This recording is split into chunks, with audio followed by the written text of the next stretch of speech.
Let's be honest. Most people don't fail in business because they lack the ideas. They fail because they do not know how to execute. They do not know the right strategy.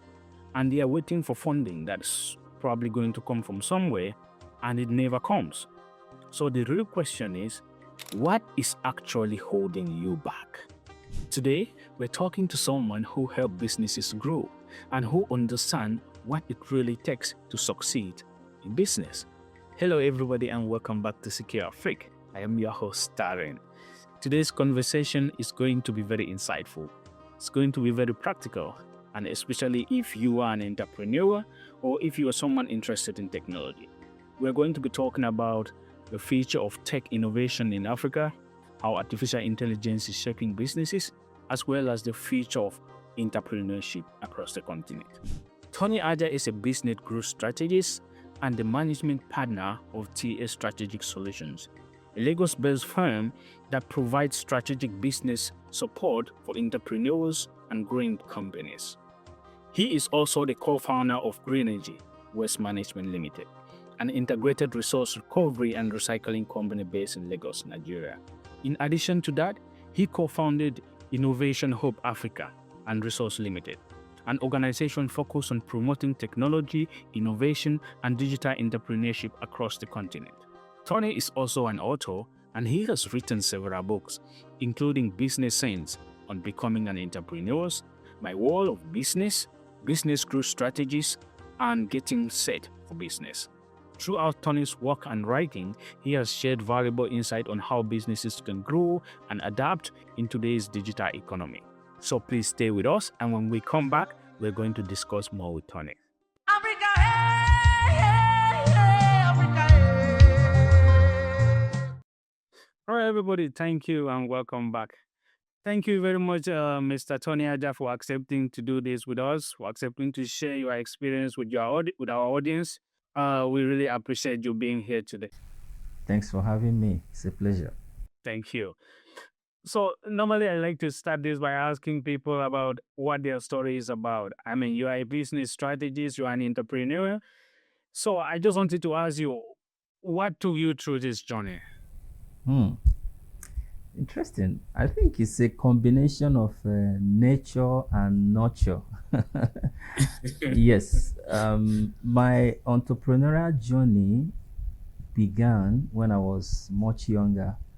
I, my mom, she was into trade, and she sells clothes. She sells underwears and the like. So I remember, I think I was 9 or 8 years old, and I told her, I said, hey, I want to buy from you because when people come around, they give me money, and I saved up.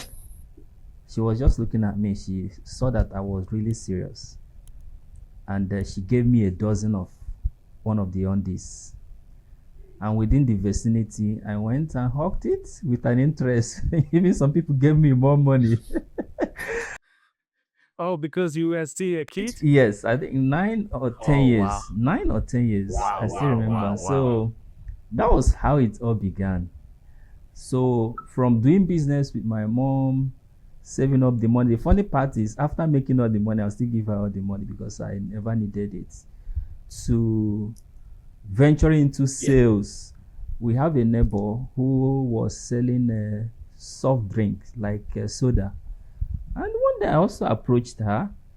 I was really excited when it comes to sales, buying and selling. It excites me. So it's more like the nature part of it. Do you get? And now I went to her and said, hey, I want to sell. Call her auntie. She said, sell what? She said, sell drinks. She said, how are you going to sell it? She said, don't worry, give me. So in a way of supporting me, then she will give me some cold drink. I'll look for go to the neighborhood where people are. I don't know whether they were patronizing me because I was a young kid or whatever it is, but Yeah. I was making sales. But I was not just selling to people who didn't need it. You go to mechanic workshop who are sweaty and then they needed to cool them system. Do you understand? So this strategy is from small, because you could go to mechanic workshops. Some people may not think about that. They will just go around the street and No, I go to where people need it. That's why I say it's a first the nature part. Do you understand? And there's a motor park that wasn't that was close to where we lived. I grew up in Aba. Aba is in it's a commercial city of Abia State. So my primary, secondary school, I did it in Aba. So it's actually commercial.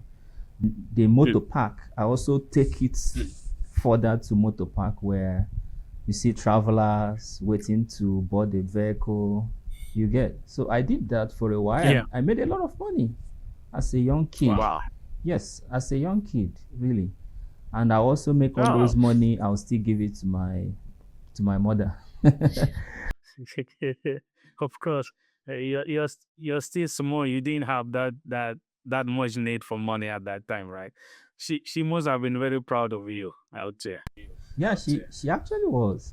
Then the nurture nice. part, That's nice. yeah, the nurture part, I love to learn and observe. So I pay attention to what people do more as a kid, more than what you even tell me. So those who are also in business, I was observing them. How do they interact with people? I paid attention to those who were also doing business, how they interact. Yeah, I can hear you. Yes, how they interact with their customers. And from there, it became a second nature to me. So even when I was still in secondary school, I always really look for what people need. You get, like, what can Yes. I bridge between, I know where to get it, I know people who need it, so I became more like a middleman. Down to my university days, down to the time I did my NYSC. You understand? So it became natural when I finished my university to not look for job, but to just turn it into a business. Yeah. No, that's great. That's a good insight into how you began. So looking at you when you grew up now and you finished universities and you started looking at some bigger businesses, right? In your early ventures, are there some of the things that mistakes that you did that you got some lessons to learn that are shaping or your current approach to business today? Yes, I've made money in business. I've lost money in business. You understand? As a matter of fact, That's always the case. yes, in one of my books on becoming an entrepreneur, it actually captures my entrepreneurial journey on becoming an entrepreneur. There's a particular chapter that focused on the audacity of failure. So I have failed more in business than I have succeeded. That is it. But it's just that when the success comes, it is more resounding. But if I tell people that I have lost money, I have made stupid decisions, I have taken steps that you like, are you very okay? One of those points is initially I trusted people more growing up because I trust myself. And one of the earliest times I've got my hand burnt in business is because I trusted people. But right now, I don't trust people. I trust the system. You get what I mean? Now, so if I must trust anybody in business, you must have earned the trust. And you can only earn the trust by following the system to show that you are trustworthy. I don't know whether you get it.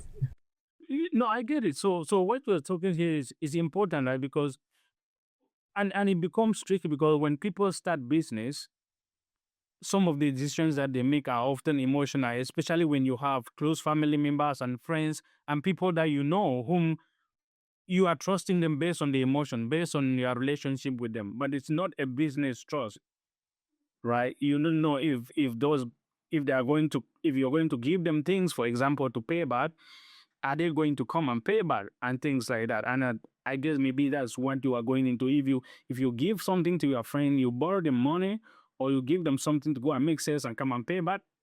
If they don't pay back, you may not have anything to do because at one point you don't want to ruin the relationship, and at one part you want to continue doing business. Yeah, So you got it.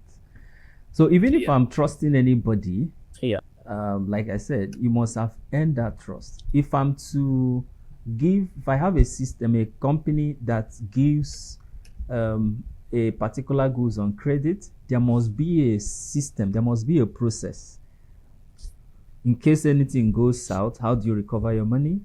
How do you minimize your losses?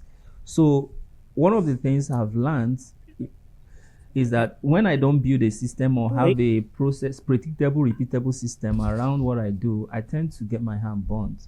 But right now, I can only do business if I can systemize it. If I cannot systemize it, I can't do it, no matter the kind of business it is.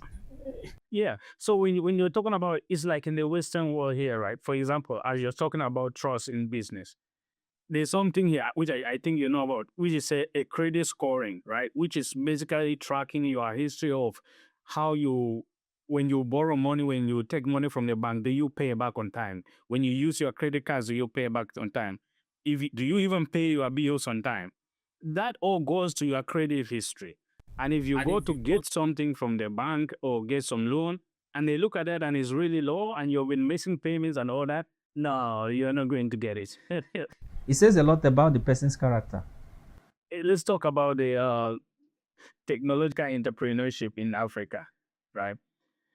So today, many entrepreneurs believe in Africa that the biggest challenge that they face is funding, right? But I was reading a report, right? I have this article here that I was reading from the Medium, and it says that African financial tech industry attracted about 2.4 billion in funding between 2019 and 2023. And then there is one recent article from Africa Business Insight, which says that African startups raised about $575 million in investments across 59 deals between January and February of this year, of 2026. But then that same report from the median in 20 from the 2019 to 2023 also said that 73% of startups that raise seed funds never make it to the Series A, and 89% of startups fail before they even reach their third anniversary.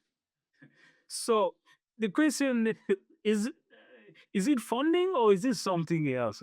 Yeah, I think our problem as a people, in fact, business in Africa, whether it's a startup owned, whether it is whatever it is almost like what is obtainable in the Western world.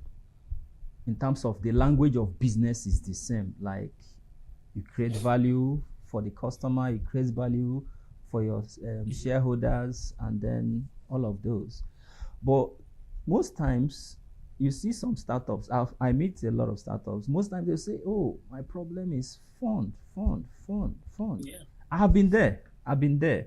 I remember in our waste management company, so we needed to recapitalize. We had two operational arms. One is into waste evacuation, which we had a contract with the government. Then we had the recycling arm.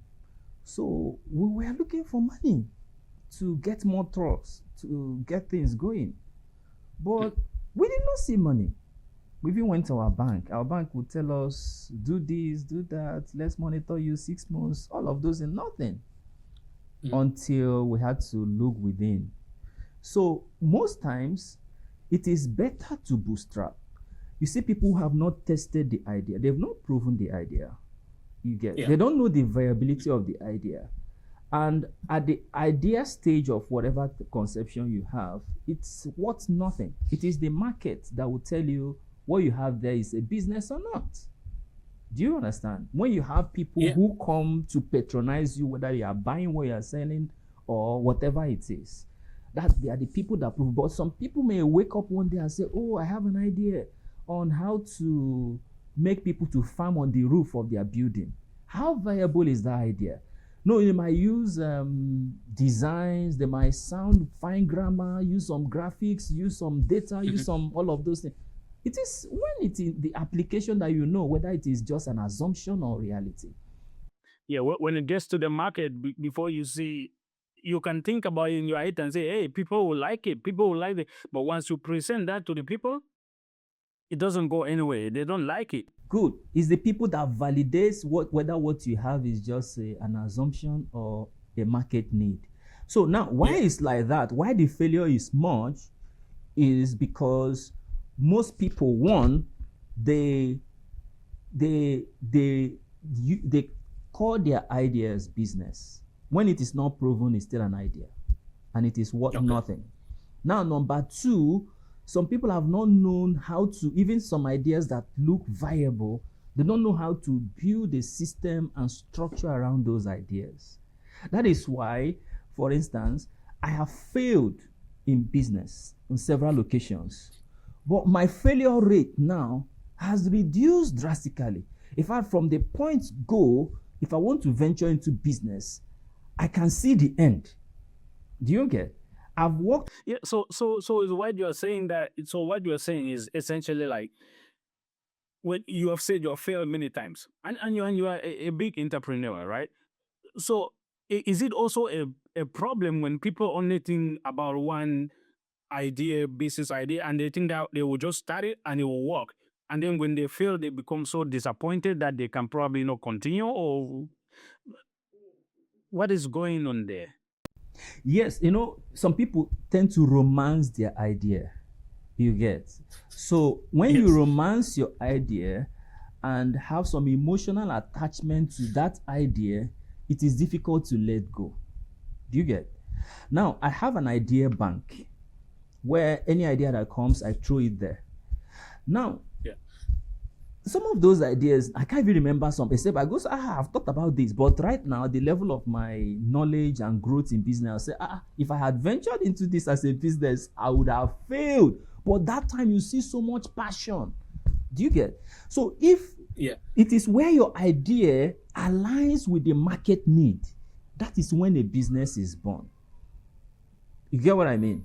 If your Yeah. idea, that point of intersection between your idea and the market's pain point is what gives rise to a business. And then you need to try to do a business for a period of time. Move as fast as you can.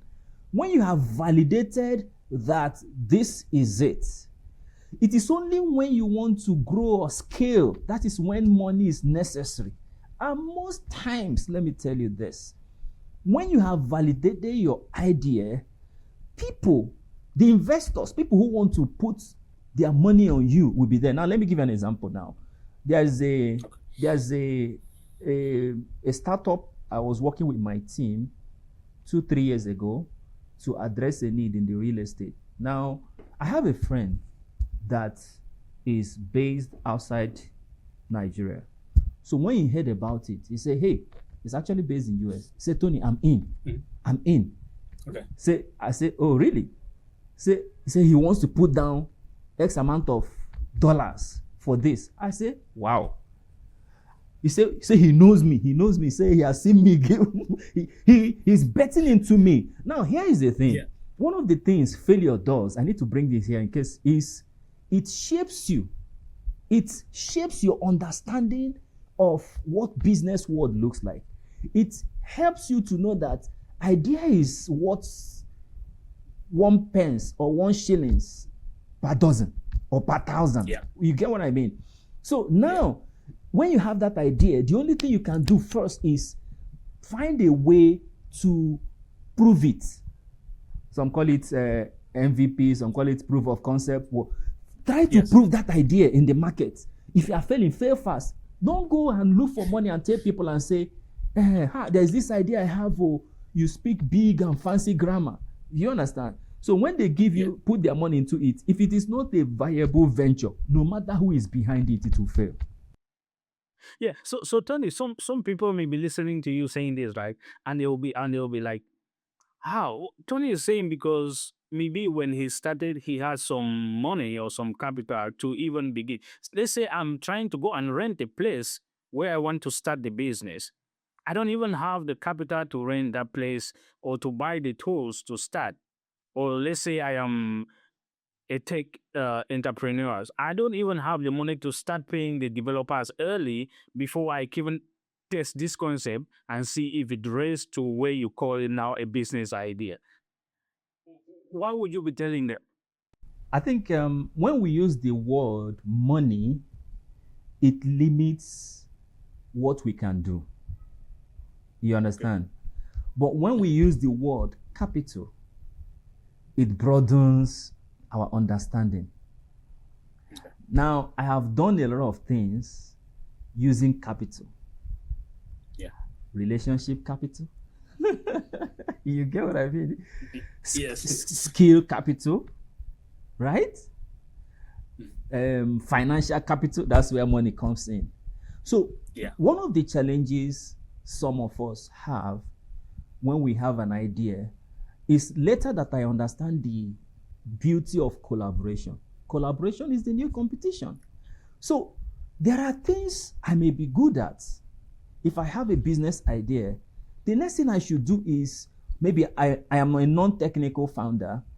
I don't know a developer. That's where connection comes to play. Relationship, networking comes to play. You must have someone within your circle. If you don't have, that means you are not doing enough work. You are not helping yourself. So you must have someone within your network who is willing and have the right capacity to work with you together. So you use relationship capital. Is important. That is capital. That is the real issue. But it's just that most people focus on money, money, money. With money, you are limited as a startup. But with capital, you are not limited. Because that capital involves a lot of things. I don't know whether you get it. So money is part of the capital, relationship is part of the capital, and all of those. Yeah. So I would tell them they should review their capital index. What is it saying? If all you need to get started is just money. Now, let me give you an example. The real estate startup that I wanted to work on, I was a non-technical founder. I employed people, invested so much. Do you know that it took me more than 1 year to learn? What I learned, imagine that my friend in US had given me so much money. His money would have sunk. But I was using the one I have to manage, and most times when people see the more money you have, the more you want to spend it to get some things. But when you don't have it so much, you be judicious and prudent in the in releasing those funds. You get what I mean? So what I'm saying in effect is, if we know, I know what I know then. Now I have come across in my network meeting people, I came across one young man has been building up. I told him, I say, hey, I want to build this platform with zero code and low code. He said, oh, that is what he can do. Because we are using some codes, Laravel, all those terms, which of course now things have been democratized. So for those people too, you don't just need office. Some people think that for me to get started, I need, apart from that relational capital that you have, all you need is, from what you have, how can you even, if it's a product, how do you come in contact with the people who will buy this? You get? Now, what are they saying? Market research. Come in contact with them. Yeah, market research is one as. Now, when you take that product to the market, what are they saying? Did they buy? If they did not buy, why did they not buy? What will make them buy? So you don't need, nobody needs to see where is your office. It's something that if they need, they will buy. Like the time I was selling cold drink, they didn't tell me, where's your shop? Where's your stock? Do you understand? They needed it, I was supplying them. In fact, there was a time I got used to a particular people. I know a particular time of the day, I would just go there. You see them drink. In fact, the particular time, one particular day, I did not go anywhere. They say, stay. They finish all that I carried to that place. Do you get what I mean? Yes. So another thing is, you spoke about your friend in the United States who wanted to invest, right? How do you think that people can dissociate themselves from? Because sometimes when you want to do a business like that and you have a friend invest their money in it, I've seen a lot of cases where money has ruined friendships. Because now a friend or a family might invest in your, let's say, your early tech startup or like that real estate that you wanted to do, and it doesn't work well. If that friend or family member is not business minded, they don't see it like a business gone wrong. They think about it like, I borrowed you money. I borrowed Mr. Tony money. Yes. That friend came in because of we have built some things together and we have Yeah. succeeded. And he knows that Tony is a person of character. Now, let me say this. Yeah. Most people who invest in a startup or any business, they invest in the individual. If you are someone who doesn't have character, they will not invest in you, no matter how viable your business is. They will have cold feet in investing in you. Are you getting the point? So he has seen that when Tony says this, and beyond that, that does not mean that I did not present my pitch deck. I shared my pitch deck with him. So beyond the fact that he's a friend, he was more like he wanted to be an investor. He saw, oh, this idea is very brilliant, right? So he wants to say, hey, this is good. Let me be part of this. Let me own so percentage of the shares. So I will tell people, when you need some investment in your business, when it has reached the stage where you want to scale, put all the structure and systems in place so that it could be anybody. So that the business will look investable. And it is easier if I have Rene as someone I know, and Rene has some fund to throw around, and he trusts whatever. But follow due process. Rene will also look at me and say, hey, let's look at your business model. Let's look at your market projections and all of those stuff. Do you get? But one of the things I also tell people when you get it, don't get too excited. Don't get too excited. Always use the worst case scenario. Use the worst case scenario. What can go wrong? How do I stop it? Okay, if it goes wrong, how do I recover? Accept the fact that it can go wrong, because many people probably don't even accept the fact that it can go wrong. Yes. A lot can go wrong. Okay, in the waste business we had, with the contract we had with the government, a new administration came to place and came up with a new policy. So all the investments and the workers and everything, what happened? We have to go. We say, no, we can't do that. So that's why I learned one thing. A particular government in Nigeria called our attention and said, hey, you guys should come. We heard what you guys are doing in the West with another government in Nigeria. Let's work together. You know what we told them? I said, if you cannot legislate our business with you, we cannot do it. Because if you're out of office, we are going to be gone. Correct. Because we'll be investing so much money. You get what I mean? So, and that's part of your lessons learned. That is part of the lessons. There are certain things I cannot, there are some things I can, no matter how sounding and interesting or exciting it might be, it won't excite me. If some things are not in place to protect my investment, I will not go. I'm not interested because I've learned. You see where failure has helped me. So right now, someone told me about something in an African country that has to do with waste management. So when he told me, I actually left Nairobi. He showed me, said they were looking for people who will address problems around municipal waste in Nairobi, Kenya. I said, municipal waste in Nairobi, Kenya? I spent some weeks there. And I didn't see much of a waste challenge, maybe within the areas I moved, but they said they did not see. If it were before, I would have, when the person told me, I would have, but I said, no, there's no way they can be, it shouldn't be something you'll be pushing to other Africans. You should ask within Nairobi, within Kenya, to find out, are there people doing, sometimes people don't know that people are doing stuff.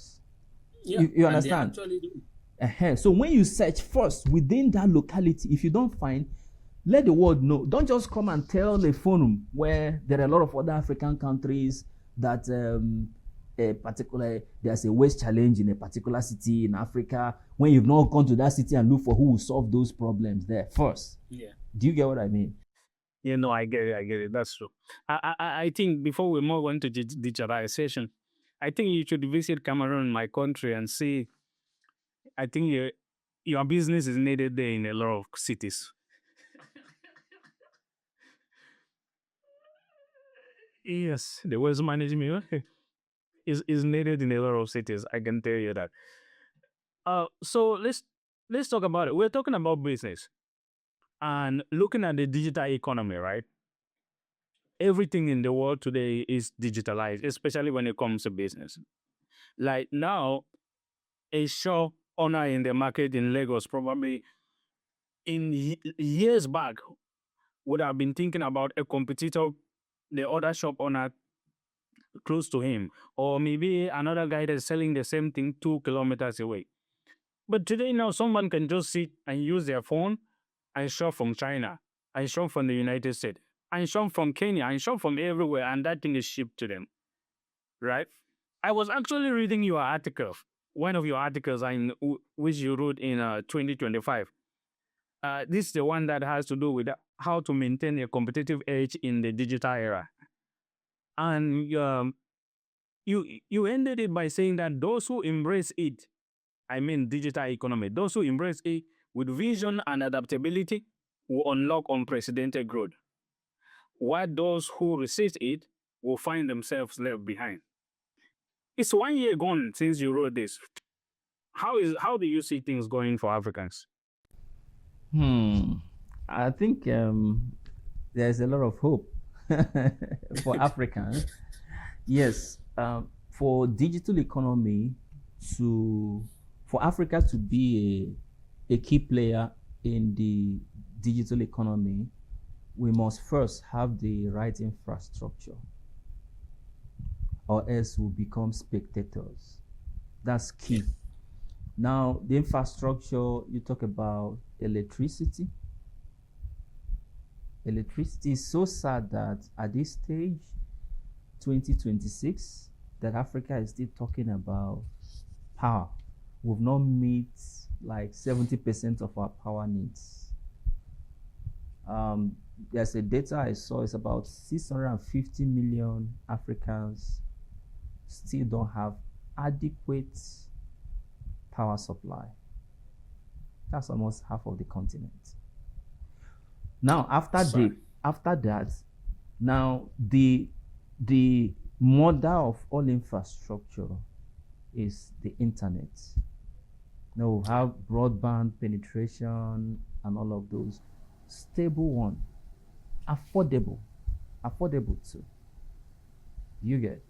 So it is when these two are in place among others, but let's mention these two, it becomes easier for any African businessman, startup, entrepreneur, founder to find a way to compete like every other person.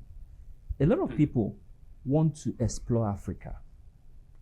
Now they are beginning to know that the continent is not a continent where people hang on the tree and sleep on the leaf. You understand? They are beginning to know that Africa is beyond what we think, what the narrative that the Western world is telling us. It's beyond the tash houses that they have been shown on TV. Beautiful. So the digital economy now, they want to network. Personally, I see Africa as a country, not as a continent. I see Africa as a country, not as a continent. But when you say you see Africa as a country, and not as a continent, I've heard about a lot of business people who go to Africa, right? But they face real issues in moving from country to country.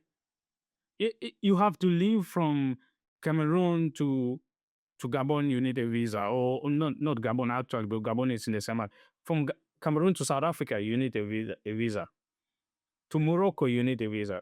From Nigeria to a lot of countries in Africa, you need a visa to go there. And these visas are not easy to get. So how does that enable business? It doesn't enable business. The last trip I made to East Africa, I was to be in Tanzania also, but I had a stopover in Uganda, then Rwanda, then Nairobi. Then going back, I had to go through Kigali. Now, I couldn't go to Tanzania because I had to obtain visa. I love to explore Africa. You understand? Now, the interesting part of all of those was in in in Kigali. I wanted to get a bottle of water. I don't have their currency, so I had to pay with dollars. So how come that an African country will accept a foreign currency but not any of the African currency? It doesn't aid. So this is a call for African leaders to, let's start from a regional angle. You get, like, maybe in West Africa, we have a common currency. If we don't have, you can spend naira in Togo or spend naira in Yaoundé or Douala. Yeah. I'm giving that as an example. It aids movement of goods. When there is a friction in movement of goods and services, it becomes very difficult for growth to happen. I mean, economic growth. Now, coming back to what you're saying about the digital economy, yes, if it is a digital product, one of the opportunities that this digital economy has provided for some Africans is, apart from the fact that some people are doing jobs for foreigners here in Africa as a virtual assistant or whatever job that they're handling, it is a plus. But we need to go beyond that. Within Africa, how do we break all the barriers so that we can, there are things people in Cameroon need that Nigeria can supply? Why so much friction? But someone from US can easily come to Cameroon. It's easier for someone from US to come to Cameroon than someone from other parts of Africa. Why is it so? So we need to review that. If truly we want this continent to be what the next generation should be proud of, it should start from now. So regional currency, regional trade, we can start from there and spread it and make it an African wide. I've been a Pan-Africanist who always advocate for visa-free Africa. I've been talking about that. And when you're saying this, people may be thinking and say, okay, when it comes to digitalization, why are you talking about visas and more? But also, in terms of currency, if there's something being sold in Cameroon and someone from Nigeria needs to buy it digitally, it becomes a problem to buy that thing and pay for it because there's no readily available means to pay for that money. You need to start looking for someone in Cameroon that has money that can give, and then someone in Nigeria that you can give that money to. So it becomes a real hassle, you know. Let me give you a classic example. Someone ordered a product outside Nigeria from an African country. Now, how is he going to pay? He started looking for a contact within the country he ordered to help make that payment. After that, after you pay, you start the struggle of how are they going to ship it with these regional blocks, and how are they going to ship it from Kenya to Nigeria, from Kenya to South Africa and all that. I think it's something that the policymakers and African leaders should take very seriously, because I've seen it firsthand. Some African countries, they don't know, I don't know, for whatever reason, they don't know that when you open your borders to all other Africans, you make more money. Yeah. Because you have more tourists. When they come, they spend more money than you even make by allowing, say, oh, get visa. That visa may be $50 or more or less. But that barrier and the protocol of, oh, staying for 3 days, 1 week may discourage people from going. And you, because of $50, you lose out maybe $2,000 or less or more. So it's up to African leaders and policymakers to see the need to break down every barrier that is stopping Africa to connecting, building the right connectivity that we need. But even saying that, with all these issues that we have spoken about the digital economy in Africa, right?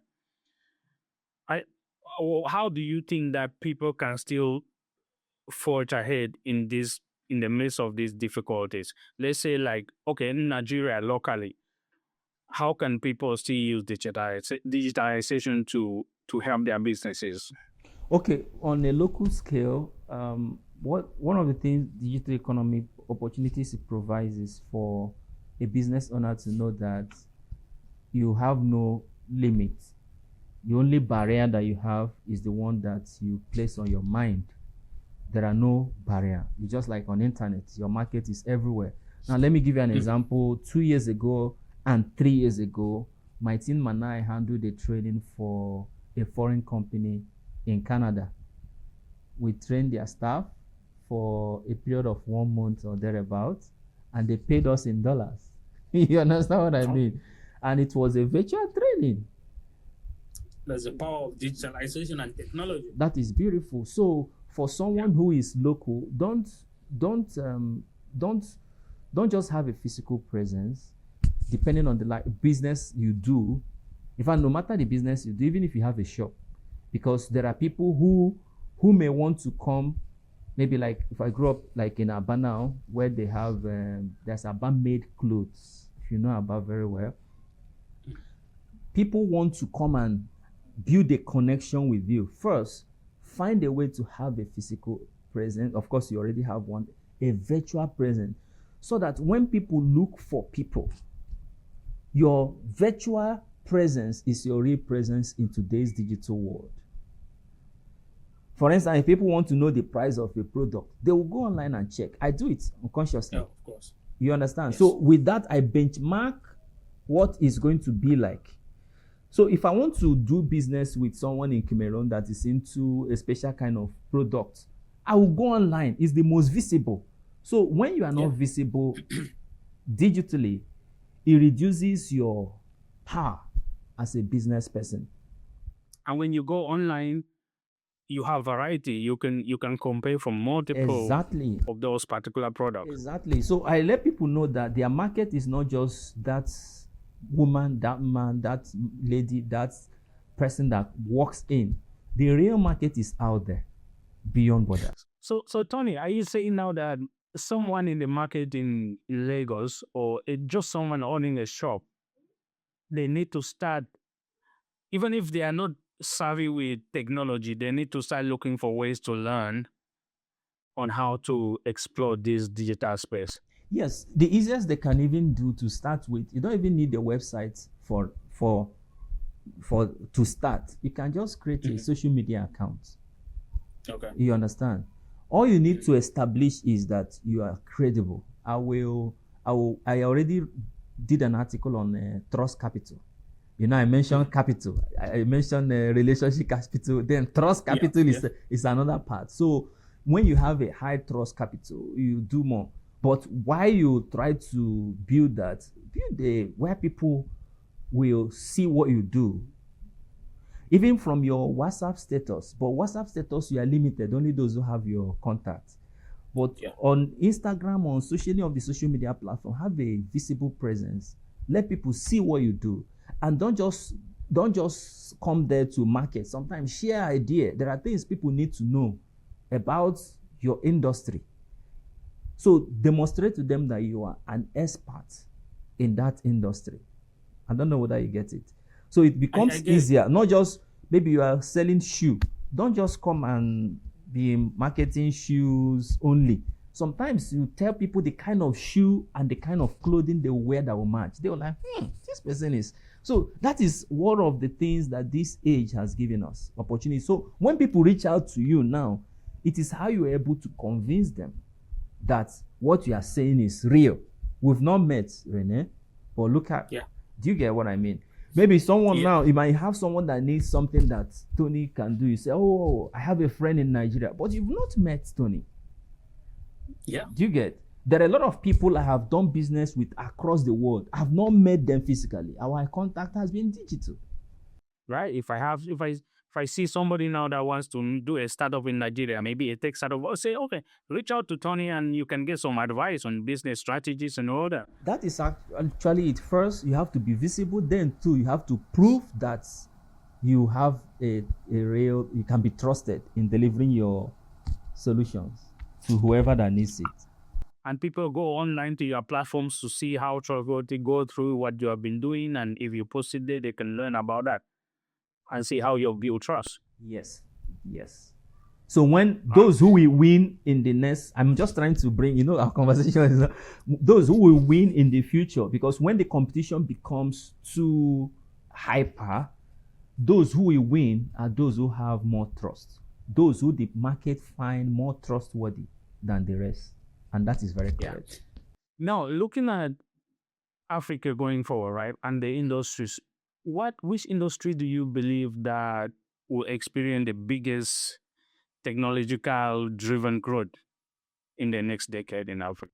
Africa. Like I said, first, before I answer that question, why I see Africa as a country is we practically have the same kind of problem. Yeah. Apart from few African countries that have attained some level of development, a lot of other African countries are still struggling with power supply, bad roads, internet, insecurity. Mention them. You understand? Yeah. If you look at the funding that African startups have received over the years, you see that a larger chunk of them have gone to finance. So fintech have taken a good chunk of that. Why that is important is it's a kind of empowerment, like financial inclusion and all of those stuff. So we're not talking about fintech. There are still a lot of unbanked people in Africa. But virtually every other critical sector in Africa needs change. Needs from health to agriculture. The last I checked, 65% of Africans are into agriculture. We should look at smarter ways of farming for an average African, right? So it is a need. You talk about education. There are a lot of uneducated Africans, people who don't have access to education. And one of the things that this economy, digital economy, has provided is disruption. So people don't teach now within the four walls of a university, like an institution.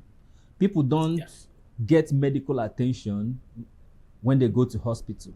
Certain attention, right? That's why I have telemedicine and the likes. So you see, I will mention health, agriculture, education, and clean energy. They're actually the four core areas. Of course, finance is always there. Finance, yes. So they are the core areas where we have pressing needs. Pressing needs. So till the next 40, by 2040, you still see it as a need. Because they will have a lot of, like I mentioned, about over 600 Africans don't have a regular power supply. So it will take a lot to meet that. So if you want to know how many Africans that are educated, look at how many Africans that are having right medical attention, look at how many, the way we do our farming. The opportunities are more, very much. Yeah, the one for power is like the one I always scratch my head and say, like, I think this is negligence or something. One of the guys that came to the show, Zu Bruno, said that he googled Africa, the world at night. Everywhere was lit up, but Africa was very dark. I've experienced that firsthand. I've experienced that too. So yeah, let's move on and talk about, we can talk tech like this and then talk about AI, right? Now let's talk about the artificial intelligence here. So you have written you have written a few articles about artificial intelligence. Yes. Right? And you wrote one into something called prompt engineering. I pull one quote from here from one of the articles that you wrote. And you say that the future of African entrepreneurship will not just belong to those who adapt artificial intelligence, but to those who know how to interact with it. And you were talking about this in relation to prompt engineering. For some people listening to us now, they don't really understand what prompt engineering is. What can you tell them about that? Okay, let me start from known.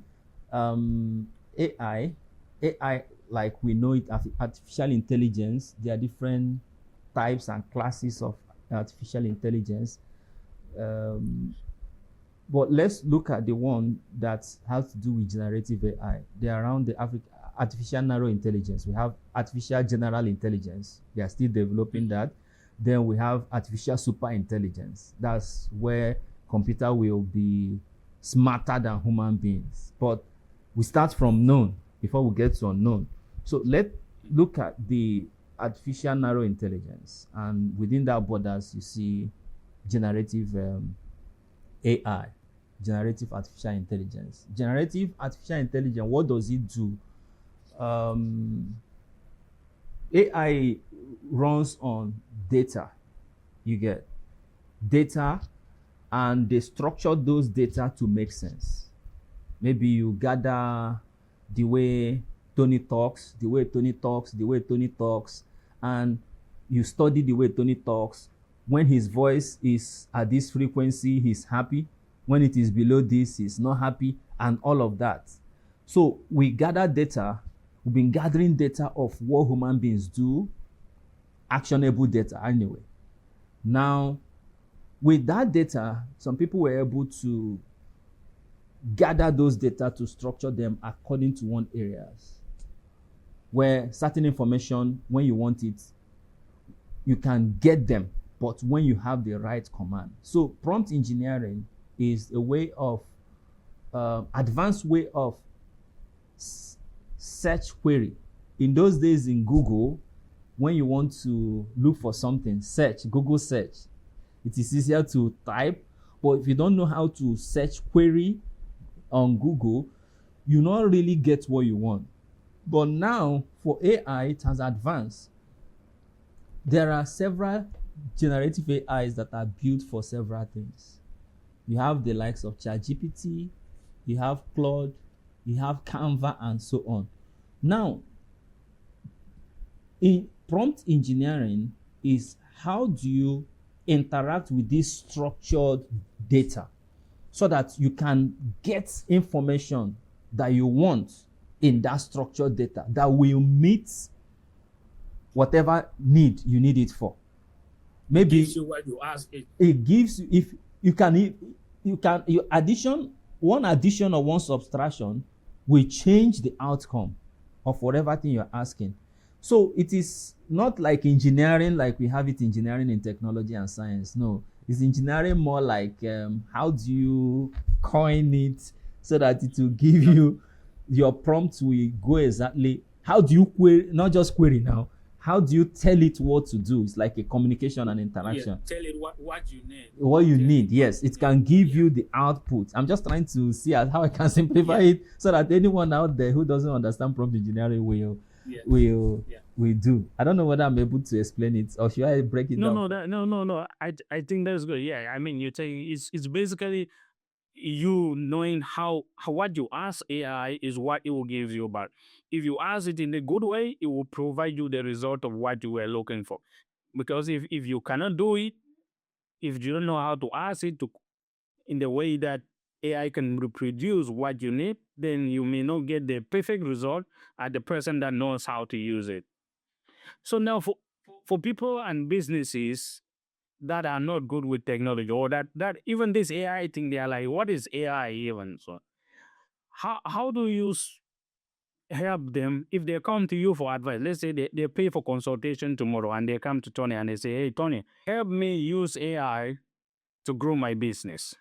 Okay, it's first, the world has been going, the trajectory has been going up. First, we had computer literacy. There's a time when we're entering the year 2000, we call it Y2K. You have to be computer compliant. You get what that word, like Y2K compliant. So then people are pushing for computer literacy, right? Now, from computer literacy, we move to computer proficiency. It's not just literacy on how to use spreadsheets, Words, Access, PowerPoint. Those ones are just the kindergarten form. But the proficiency is you advanced it. So as human being are advancing in those usages, now you became proficient. You advance, you move further. Now, at this age, in this age we're in now, the key business survivor for any entrepreneur is AI literacy. And the basic of that AI literacy where we are right now is on the generative um, artificial generative AI. Yes.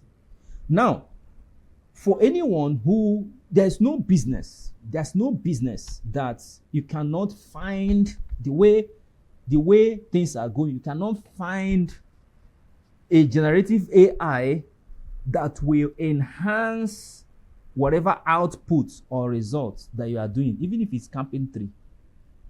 Just mention one. Are you getting the point? So Yes. the first, if that person is computer literate, it is easier.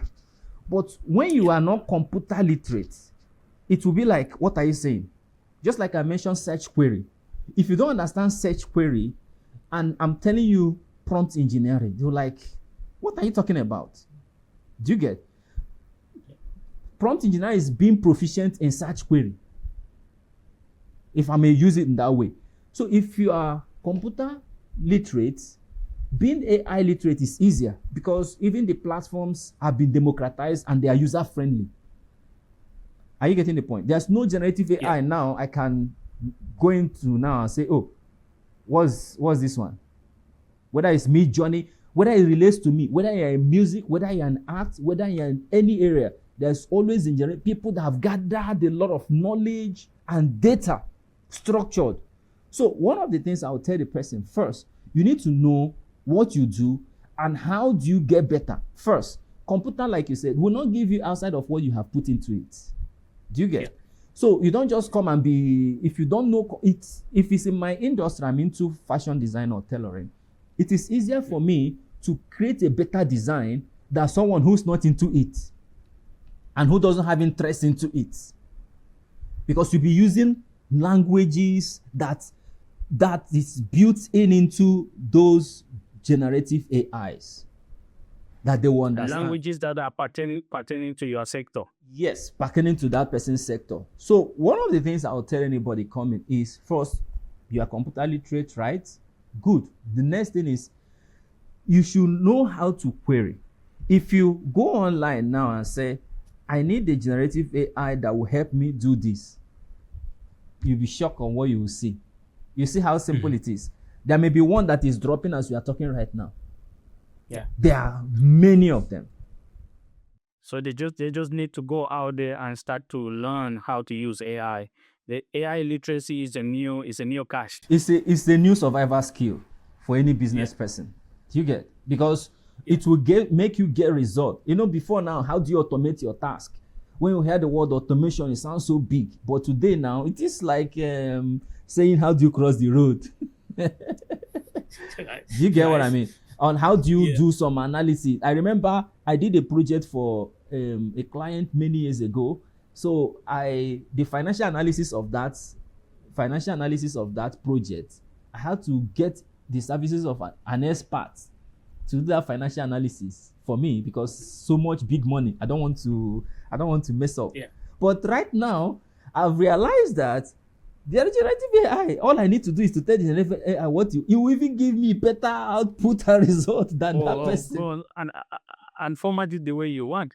Format it but you must know what you want the AI to do for you in clear terms without ambiguity. There's always a generative AI that will help you do that very well. I don't know whether that answers your question. No, that it did. That's so, and hopefully they can learn from that, right? And everyone who feel like scared of AI should go and try it. At least it costs nothing. There are a little free versions out there. ChatGPT has free versions. And they have been democratized and user friendly, not difficult. Just like if you know Google, like that's what I mean. If you know how to search query with Google and Yahoo search, it won't be like it's a big deal. But when you don't know all those, maybe I'm talking to one woman in my village and telling her about AI. She's like, what is that one? That has not known Google. But someone who knows A, it is easier to say AB is AB. A plus B is AB. Do you get? So from known to unknown, that's actually how I approach things. So it won't be like, it's not like rocket science. It's as easy as ABC. Yeah. So, okay. So looking ahead, right? will AI create more opportunities for African entrepreneurs, or could it be a case where it will leave them behind? Like, because when I'm looking at this, right, some people don't like change, and we know that AI, when you get AI, it can basically reduce the amount of employees that you have in your shop or in your business. So, how do you see? Is it the case of giving more business opportunities, or is it the case of leaving a lot of people behind? Well, AI is there to enhance our outputs, make us get better results. So only those that will be left behind are those who don't know how to use AI. AI is there for us to get ahead. And if you don't want to be AI literate, you'll be left behind. You get, just like the time when we use typewriter, I learned how to type with typewriter. So imagine that I didn't migrate to learn how to use computer. Those who know only how to use typewriter that didn't learn computer have been left behind. I don't know whether that answers your question. So AI provides opportunity for us. No, no. You know why I'm laughing? I'm laughing because you said something that one of my guests said 3 weeks ago. He said her mom was a one in the olden days, in the old days where we used to call typeist, using a typewriter. She used to be a secretary and she was a typeist. And when the computer came, she did not upgrade. And she has never gotten a job since then. And that's the reality you get. But the beauty now is I expect people to learn from the past that the only way to survive is to keep adapting. Yeah. Remain adaptive. So don't just be rigid. And a lot of people are beginning to see that, men, the only way they can get ahead is to align. So this is the AI age. You know, we had computer age, it has passed. We had the digital age that is giving rise to the AI age. You can understand the point. So if you want to be a key player in any sector, you must know at least how to use AI that pertains to your industry. Right now, if you are looking for a job, anybody is looking for a job or placement, they are not looking at your certificate, whether you have masters or whether you have a PhD. Those ones are good. But what AI skills do you have that will enhance those qualifications and the knowledge of what you have? That is actually the key. Now, you're also saying for some startup, you don't need to be scared. For every time, I remember in the industrial age, before the industrial age, the stone age, when industrial age came, a lot of people job industrialization, some people who are into subsistence production were left out of the equation. But it will also create more jobs because when abundance come, as at then, imagine 10 years ago, you met someone and the person say what line of business are you into? Say I'm a prompt engineer. They're like, is this one okay? Are you getting the point? So AI also give room to other businesses. And with that, human being, imagine in the agricultural age, you ask somebody and say, what do you do? Say, I'm a psychologist. They were like, hope this one is okay, right? So that is the evolution of man. There are still what opportunities that AI will provide. We give room for people to go into discover other forms of expressing themselves that they will earn money doing. I don't know whether you get that. No, I get it. I get it. Yeah. So there will be opportunities. AI will not only just wipe away your jobs and take away everything you're doing. There will be opportunities, and provided you are also willing to upgrade, provided you are also willing to learn. If you learn, you will not be left there. Yeah, and thank you so much for that. And before we end here, what is the last word you have for people who want to start businesses, entrepreneurs, and startups, and especially those who are in Nigeria? And I know the world is digital. People can also reach out to you virtually. So, and also how they can reach out to you if they need some business guidance and advice. Let's go back to how I started my conversation. The language of business and entrepreneurship, particularly, is about problem solving. So, if you want to go into business, become an entrepreneur, look at what what is pressing in the market, what the market need is. What the market needs is.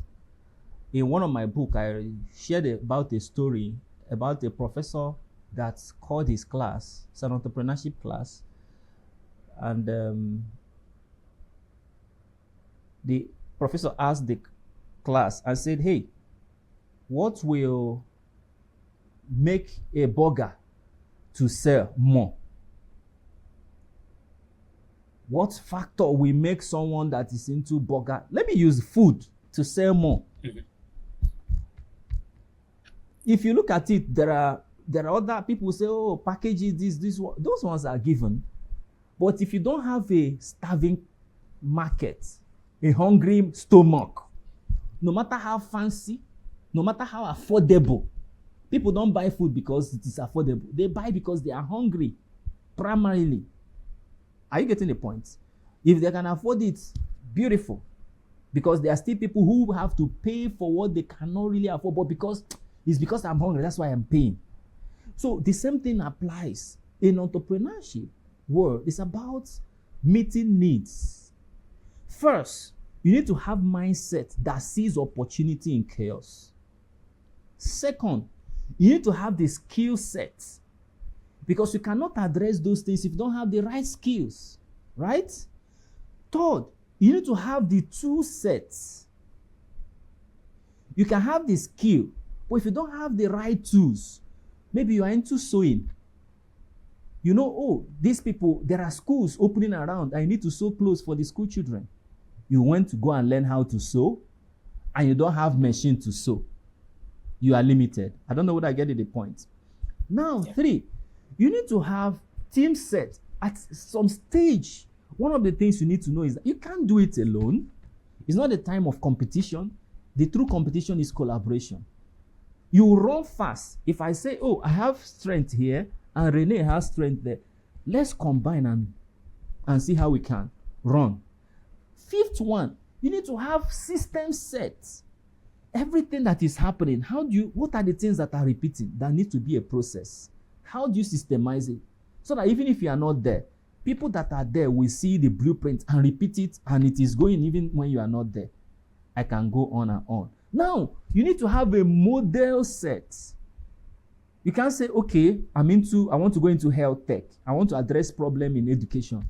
What is existing? How are you going to disrupt the model? Leveraging technology, leveraging AI, leveraging digital transformation, and all of those. I don't know whether that answers your question. So these are a lot, but it all begins with people who need what you want to, the solution you want to provide. That is where it all begins. And you having the right skill set, the right capacity, the right capability to meeting their needs. Nothing beats that. Wow. Well, thank you very much, Tony. Thank you for coming today. Thank you for accepting this invitation. We hope that you'll come back again someday. Thank you for having me. Thank you. Thank you very much. And to everyone listening, thank you again for being with us today. And if you did like the conversation, please don't forget to like, share, and subscribe. And we'll see you in another episode of SecureAfric. Thank you.